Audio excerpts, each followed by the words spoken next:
lie. Who cares? So, they look ridiculous. Get rid of them, why don't you? Anyway, you know. That's none of your fucking business what they It is. They look stupid. I'm just telling you. It's just an appraisal. Keep them if you want. Look stupid. See if I give a fuck. You know, but they're too big and they look stupid. They look like some Vegas bitch. They look like a Vegas whore.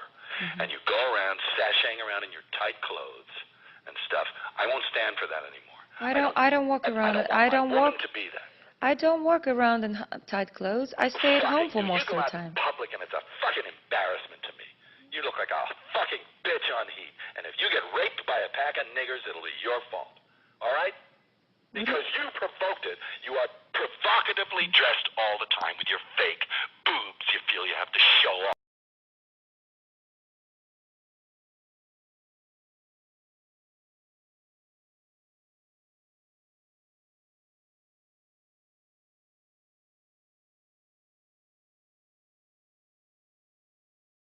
I don't like what he did here, but I know Mel, and I know he's not a racist. Oh, really? Yeah, I do. He may be a bonehead. Well, that language certainly sounded racist to me. Well, again, I have had a long friendship with Mel. I just want to clear make this really clear. Let me finish this, please. Is that you can say he's being an bonehead, but I can't sit and say that he's a racist having spent time with him in my house with my kids. I can't say it. And so I really just need to say that. Okay. You know, I don't like what he's done. Make no mistake. This is just... Yeah. Before we go... anti-Semitic? Do you think he's anti-Semitic? I think he's an... When somebody says to the cop, the police officer, the Jews are responsible for all the wars in the world, that's not anti-Semitic? You know what, Joy? Let me tell you something about drunks. Drunks say stupid stuff to people all the time. All the time, because they're drunk. They're out of control. They're not thinking. They are idiotic. That's why I don't like alcohol. I can't say anything about that because I know what people are like when they're drunk. This rant, I don't think he's drunk on this rant.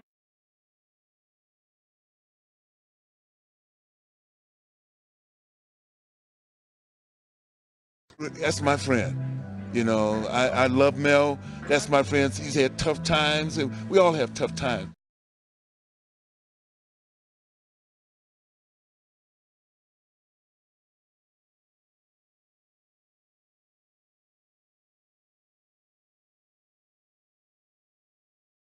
Any thoughts on the George Zimmerman verdict?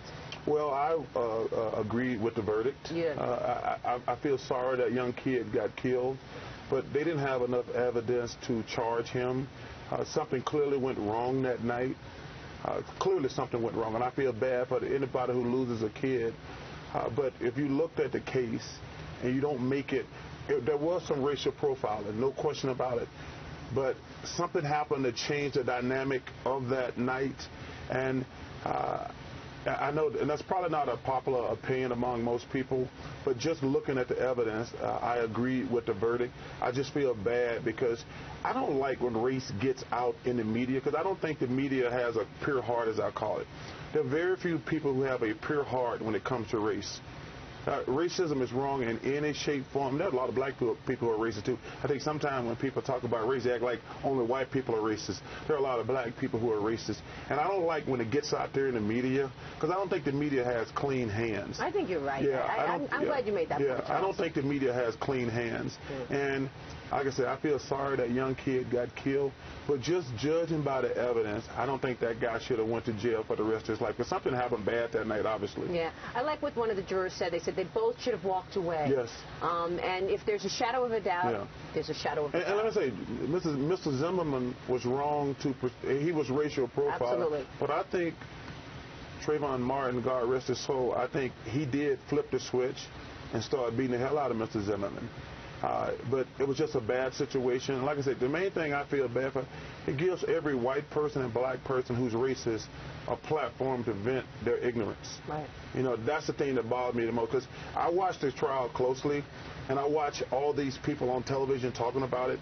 A lot of these people have a hidden agenda. You know, they want to have their racist views, whether they're white or black. The bias comes out. The bias, it definitely comes out. Yeah. It was a bad situation. We all lost. And I feel bad for his parents, because you don't ever want to see anybody lose a kid.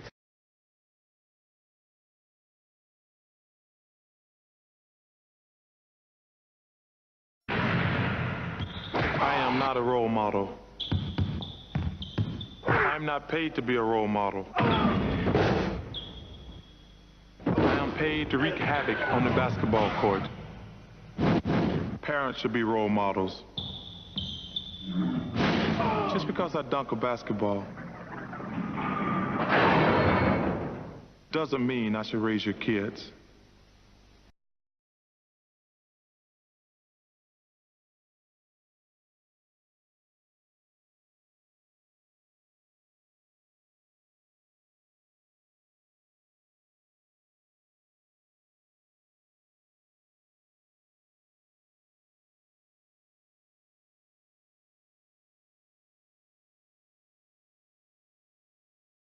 Yeah, 89% I know someone who would disagree, and he's here right now. I think Larry Elder from KABC, you have said a little earlier that you think this is a civil, not a criminal thing. A lot of people are responding saying, what is wrong with you, right? Well, people have been saying that for a long time. For a lot of reasons. Let me preface this by saying, Larry and I are old friends, so look out, okay? Right. All right. Can I also preface this by saying he just had back surgery, Yes. and he is on drugs? I am on drugs. Now you got the sympathy. But I was on drugs before the back surgery, so I've remained on drugs. No, Steve, I have no problem with the FBI investigating this. There's a big outcry, and I think for PR purposes, we have to look as if we're concerned about whether or not this 17-year-old was killed. For PR purposes, come on, a child, maybe not a child, but a teenager was killed. Well, why are we sure that the authorities in Florida are not investigating it? Why are we sure that they're not on top of it? There are black officials in Florida, black law enforcement officials in Florida who are very concerned about this. The idea that somebody like Al Sharpton or the Congressional Black Caucus needs to yell and scream for the law enforcement authorities to do their job, I find offensive. This case is being investigated. Charges have not yet been filed. It's a difficult case to make. You're going to have to prove beyond a reasonable doubt that this man shot this guy without being in fear of his life.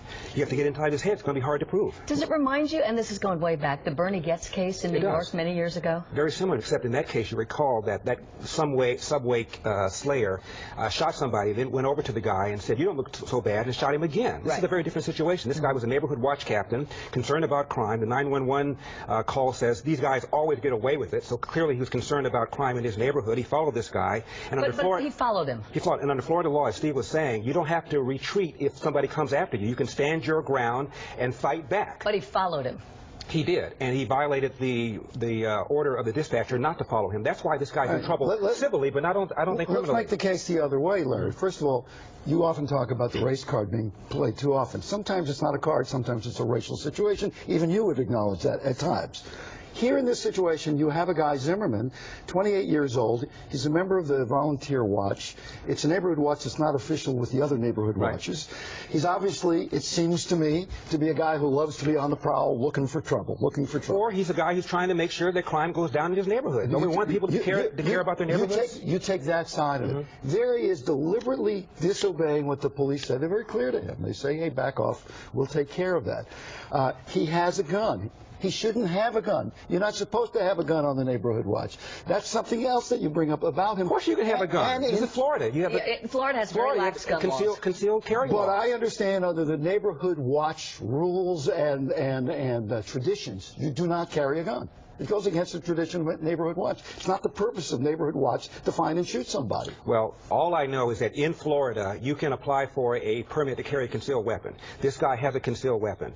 And in Florida, if you are in fear of your life, you don't have to run away. You can stand and fight. This is what this guy allegedly did. Can you be in fear of your life if you are following someone? I keep going back to that. And catch up to that person. A kid with Skittles. Let's say, packing you keep saying Skittles. It's not as if, from what I can tell, the guy was running down the street throwing Skittles. No, but so he had Skittles, turned around, and as far as his neighborhood watch guy was concerned, he could have been armed. He had no idea. But he could have gone home. We're leaving something out of this, and that is, and you've probably seen it. Apparently, Trayvon Martin was on the phone with a girlfriend. I don't know if it's a girlfriend, but a girlfriend. In the minutes leading up to it, where he is saying on the phone, this guy is following me around, putting my hood up. I'm scared. I think I lost him. I don't know what this guy is. I think I lost him, and then it happened. What do you make of that? The issue, Stephen, is not whether this is a good shooting. It's a bad shooting. I'm not defending it. I think this guy is in real serious trouble civilly. The question is, did he commit a crime by shooting this guy when he thought that his life was in jeopardy? That's what he's going to argue. All right. I'm sorry, change the subject now, before you go. Because, again, I'm going to say he was following it, so change the subject. What, do you want people not to follow people in your neighborhood if they're in neighborhood watch? I don't want George Zimmerman. The bad guy I don't want George Zimmerman following me. Okay. I don't want him following me either. Okay, especially. Yeah. In the interest of time, we're going to move on to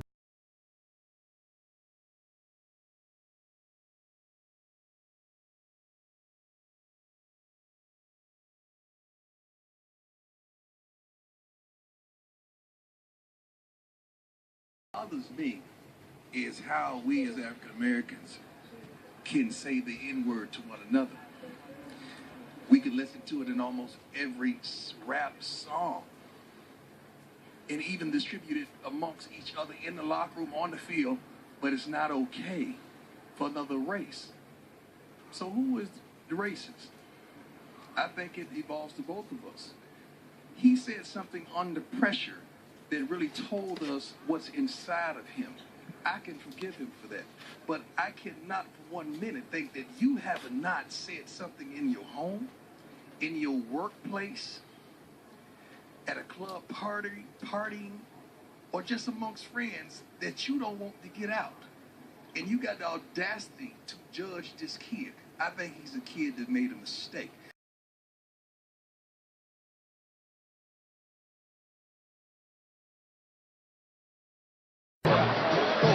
I will jump that fence and fight every nigger here, bro. Hold on. I will jump that fence and fight every nigger here, bro. I will jump that fence and fight every nigger here, bro. Hold on. I will jump that fence and fight every nigger here, bro.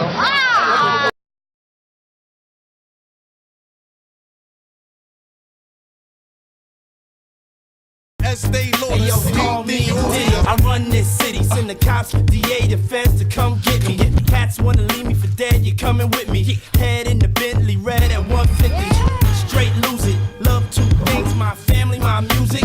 Might co-write and produce it. Drop mine hot, non-exclusive. Got y'all hawking like Houston. Since I could break backs and stacks, it's no problem. Make raps and tracks and go Harlem. Get worldwide coverage. Got so many spots, I don't even buy luggage. You love it. Make moves major. Hide out in Asia if your girl keep coming around. And I'm a blazer, I'm the bad boy flavor. Light blue gators, not guilty. Come on, make this money. Take this money. Ain't no way you can take this from me. Ain't shit funny. Shake it, honey. Take it, money.